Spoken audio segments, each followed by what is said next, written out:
Hello class 11th। हम पढ़ रहे हैं chapter 2 kinematics.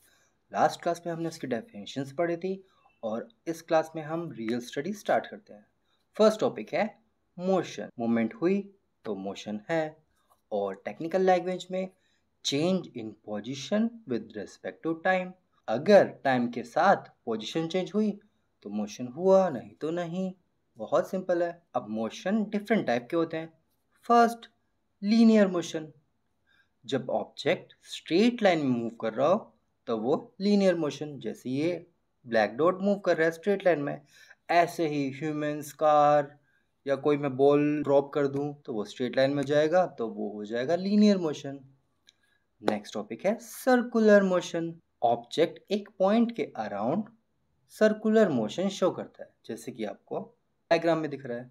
When an object move around a point is called circular motion. एक thread में अगर आप एक स्टोन को बांध के गोल गोल घुमाएंगे तो वो भी क्या होगा? सर्कुलर मोशन, क्योंकि स्टोन जो है एक फिक्स पॉइंट के अराउंड घूम रहा है ना, तो हो गया सर्कुलर मोशन। कार में जब हम टर्न लेते हैं तो वो भी सर्कुलर मोशन है। यू टर्न लेते हैं तो हाफ सर्कल कंप्लीट, और लेफ्ट या राइट तो 1/4 सर्कल कंप्लीट। पर मोशन तो सर्कुलर मोशन ही हुआ ना, बिकॉज एक फिक्स पॉइंट के अराउंड कार ने टर्न लिया है। अब चिंटू का एक क्वेश्चन आया है, सर ये जब हम कार को स्ट्रेट लाइन में मूव कर रहे हैं तो आपने बताया वो लीनियर मोशन है, पर उसमें तो बहुत सारे मोशन होते हैं। मैं भी बैठा हूँ, डिफरेंट टाइप के मोशन कर रहा होता हूँ। कार का इंजन अलग टाइप से मूव करता है, उसके टायर्स तो गोल गोल घूमते हैं, तो आपने सिर्फ लीनियर मोशन क्यों कह दिया? आंसर है चिंटू, अगर हम कार के मोशन को देख रहे हैं तो वो लीनियर मोशन होगा, पर अगर हम स्पेसिफिकली टायर्स पे या इंजन के किसी पार्ट को स्टडी करें तो वो अलग अलग मोशंस की फॉर्म में डिफाइन होंगे। जैसे टायर्स रोटेशनल मोशन में आता है। वही हमारा नेक्स्ट टॉपिक है, when an object is moving around its axis. जब कोई ऑब्जेक्ट अपने एक्सिस के अराउंड घूमते हैं उसको रोटेशनल मोशन कहते हैं। जैसे कि टायर्स एक्सिस के अराउंड घूमते हैं, मैरी गो राउंड में झूला झूलते हैं तो वो अपने सेंट्रल एक्सिस के अराउंड घूमता है। और मैं भी बुक को रोटेट कर सकता हूँ उसके सेंटर एक्सिस पे, उसको भी रोटेशनल मोशन कहते हैं। अगर रोटेशनल मोशन समझ आ गया तो एक छोटा सा क्वेश्चन है आप लोगों के लिए, इन दोनों डायग्राम्स में कौन सा रोटेशनल मोशन शो कर रहा है? वीडियो पॉज करके आंसर लिखिए। आंसर है दोनों ही ऑब्जेक्ट रोटेशनल मोशन को शो कर रहे हैं, क्योंकि वो दोनों ही अपनी एक्सिस के अराउंड घूम रहे हैं, जिसको रोटेशन कहते हैं। तो मुझे लगता है आप सर्कुलर मोशन और रोटेशन मोशन के आइंस्टाइन बन चुके हो, क्योंकि आपको पता है अगर किसी एक्सिस के अराउंड एक ऑब्जेक्ट घूमे तो उसको रिवोल्यूशन या फिर सर्कुलर मोशन कहते हैं, और अगर कोई ऑब्जेक्ट अपनी एक्सिस के अराउंड रोटेट करे तो उसको रोटेशन मोशन कहते हैं। ऐसे घूमने को रोटेशन बोलते हैं। चिंटू का आपके लिए क्वेश्चन है। चिंटू ने कहा, अगर सर ये जो आपका ऑब्जेक्ट है, अगर ये अपनी एक्सिस पे ना मूव करके एक अपनी ही एक्सिस के पैरेलल एक्सिस के अराउंड ऐसे घूमे तो उस मोशन को आप क्या बोलोगे? ऐसे बहुत मुश्किल है दिखाना, पर ऐसे ऐसे घूम रहा है, अपनी एक्सिस पे नहीं, अपनी एक्सिस से एक पैरेलल एक एक्सिस है उसके अराउंड ऐसे घूम रहा है, तो उस मोशन को आप क्या कहोगे? क्वेश्चन आपके लिए है। वीडियो को पॉज करिए और आंसर लिखिए, और आंसर के लिए ये वीडियो प्ले करिए। आंसर के लिए देखते हैं, जब एक ऑब्जेक्ट अपनी एक्सिस के पैरेलल एक्सिस के अलोंग ऐसे घूम रहा है तो हम देखेंगे उस ऑब्जेक्ट का सेंटर ऑफ मास कहाँ पे है। सेंटर ऑफ मास मतलब वो ऑब्जेक्ट एक पॉइंट से रिप्रेजेंट कर सकते हैं ना, सेंटर के पॉइंट से। तो हम इस पूरी बुक को चेंज कर लेते हैं इसके सेंटर ऑफ मास से। सपोज ये सेंटर ऑफ मास है, तो इस बुक को छोड़ते हैं, तो ये रही वो एक्सेस, और नोटबुक की जगह ये आ गया हमारा सेंटर ऑफ मास। अब इस सेंटर ऑफ मास को देखते हैं कैसे घूम रहा है। ये ऐसे घूम रहा है, तो ये तो सिंपली एक रिवोल्यूशन मोशन हुआ, क्योंकि ये ऑब्जेक्ट इस एक्सिस के अराउंड रिवॉल्व कर रहा है। पर यहाँ पे एक कैच है, ये जो ऑब्जेक्ट है ये ऐसे रोटेट भी कर रहा है। रोटेट भी कर रहा है ना, सिंपली ऐसे तो नहीं घूम रहा ना, बिना अपनी ओरिएंटेशन चेंज करे ऐसे नहीं घूम रहा, ये ऐसे घूम रहा है।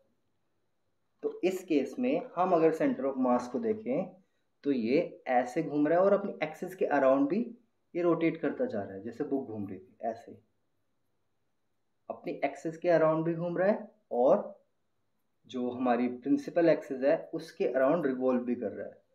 तो इस केस में आंसर हुआ ये ऑब्जेक्ट अपनी एक्सिस पे रोटेट भी कर रहा है और एक पैरेलल एक्सिस के अराउंड रिवॉल्व भी कर रहा है, दोनों मोशन एक साथ। इसका एक और एग्जांपल आपको पता होगा, जो प्लैनेट्स घूमते हैं सन के अराउंड वो रिवॉल्व भी करते हैं अपने सन के अराउंड और अपनी एक्सिस पे रोटेट भी करते हैं। और एक इंटरेस्टिंग फैक्ट, जो मून होता है उसका रिवोल्यूशन और रोटेशन सेम होता है, मतलब जितना टाइम उसको अर्थ के अराउंड रिवॉल्व करने में लगता है उतने ही टाइम में वो अपनी रोटेशन भी कंप्लीट कर देता है। इसका मतलब अगर ये वाली सरफेस मून की अर्थ के सामने है तो ये ऐसे अपना एक्सिस रोटेट करता है कि हमेशा वही वाली साइड अर्थ के सामने रहती है और हमें मून की सिर्फ एक ही सरफेस हमेशा के लिए विजिबल रहती है और पीछे वाली साइड बिल्कुल डार्क रहती है। ऐसा ही एक मोशन, यहाँ पे दो मोशन कंबाइन हो रहे हैं। अगर मैं इस बॉल को ऐसे ही किसी ग्राउंड पे ऐसे छोड़ दूँ तो इसमें क्या हुआ, ये फर्स्ट बॉल जा रही है सीधी तो ये लीनियर मोशन हुआ, पर ये अपनी एक्सिस के अराउंड रोटेट भी कर रही है तो यहाँ पे rotation motion plus linear motion, दोनों मोशन का कॉम्बिनेशन हुआ। मिस पू ने भी एक बहुत अच्छी चीज़ ऑब्जर्व करी है, आप सब सोच के बताएंगे कि ये सही है या नहीं। मिस पू ने कहा, सर रोटेशन मोशन में ऑब्जेक्ट के सारे पार्टिकल सर्कुलर मोशन शो करते हैं। अगर कोई भी ऑब्जेक्ट, ये हमारे पास ऑब्जेक्ट है, ये अपने सेंट्रल एक्सिस पे घूम रहा है तो इसको हम रोटेशन मोशन कहेंगे। लेकिन इसके सारे छोटे छोटे छोटे छोटे पार्टिकल्स को देखो, वो क्या कर रहे हैं, वो एक एक्सिस के अराउंड घूम रहे हैं। जैसे ये पार्टिकल ए ले लिया, ये क्या शो करेगा, ये ऐसे ऐसे इस पार्टिकल के अराउंड, इस सेंटर एक्सिस के अराउंड घूमेगा। तो इस पार्टिकल ने क्या शो किया कि ये एक्सिस के अराउंड सर्कुलर मोशन या फिर रिवोल्यूशन शो कर रहा है, तो स्टेटमेंट तो बिल्कुल ठीक है। रोटेशन मोशन में ऑब्जेक्ट के सारे पार्टिकल रियल में सर्कुलर मोशन शो करते हैं। हाँ ऐसा ही है, बिल्कुल करेक्ट स्टेटमेंट। तो नेक्स्ट मोशन पे चलते हैं, ऑसिलेटरी मोशन। पेंडुलम की तरह जब एक ऑब्जेक्ट ऊपर नीचे आगे पीछे मूव करता है ना, तो उसको ऑसिलेटरी मोशन बोलते हैं।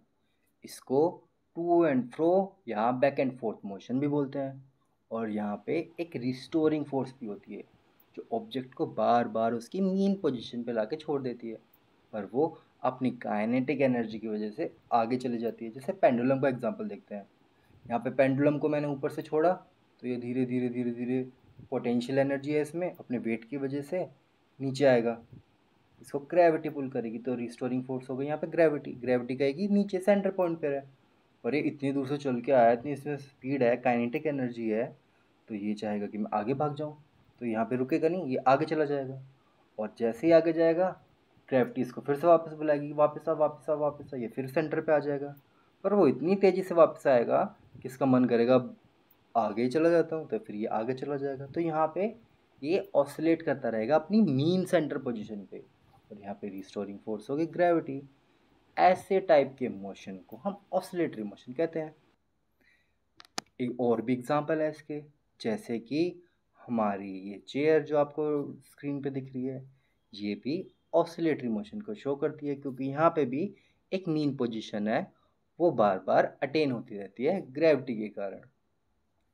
इवन वाइब्रेशन मोशन भी ऑसिलेटरी मोशन होते हैं, इसमें फ्रीक्वेंसी होता है ऑसिलेशन का वो बहुत ज़्यादा होता है। अच्छा, चिंटू के माइंड में एक और क्वेश्चन आया, सर सर्कुलर मोशन भी तो ऑसिलेटरी मोशन हुआ, बिकॉज सर्कुलर मोशन में भी तो मोशन रिपीट हो रहा है। वीडियो को पॉज करिए, इसका आंसर सोचिए और फिर बताइए। नहीं, सर्कुलर मोशन ऑसिलेटरी मोशन नहीं है, क्योंकि ऑसिलेटरी मोशन में एक मीन पोजीशन होती है और पेंडुलम बार बार उसके पास आता रहता है। पर सर्कुलर मोशन में ऐसा नहीं होता। सर्कुलर मोशन में होता है किसी एक पॉइंट के अराउंड ऑब्जेक्ट घूमता रहता है घूमता रहता है घूमता रहता है, मोशन रिपीट हो रहा है पर वो मीन पोजीशन पे ऐसे बार बार नहीं आ रहा उसी जगह, और कोई यहाँ पे रिस्टोरिंग फोर्स भी नहीं है। यहाँ पे तो सर्कुलर मोशन में तो कांस्टेंट फोर्स लग रही है इसको घुमाने के लिए, जिसको सेंट्रीपिटल फोर्स कहते हैं, वो हम आगे पढ़ेंगे। पर ऑसिलेटरी मोशन में एक रिस्टोरिंग फोर्स होती है जो वापस उसको बार बार अपनी मीन पोजीशन की तरफ खींचती है। ठीक है। एक मोशन होता है प्रोजेक्टाइल मोशन, जब हम किसी ऑब्जेक्ट को ऐसे अर्थ की ग्रेविटी के अराउंड किसी एंगल पे थ्रो करेंगे तो वो एक पैराबोला पाथ बना के नीचे गिरेगा, जैसे आपको स्क्रीन पे दिख रहा है। इस मोशन को कहते हैं पैराबोलिक मोशन, और इसको तो हम पूरा डिटेल में पढ़ने वाले हैं। एक होता है रैंडम मोशन, जो पार्टिकल्स उल्टे सीधे ऐसे ऐसे कुछ डायरेक्शन में मोशन करते हैं, उसको रैंडम मोशन कहते हैं। जैसे पार्क में बच्चे खेल रहे हैं, स्कूल में इधर उधर भाग रहे हैं, कहीं भी भाग रहे हैं। या फिर डस्ट पार्टिकल देखे आपने, जैसे एक टॉर्च जलाओ या कोई छोटे से रोशनदान से एक लाइट आ रही हो, गाँव में बहुत ज़्यादा दिखते हैं।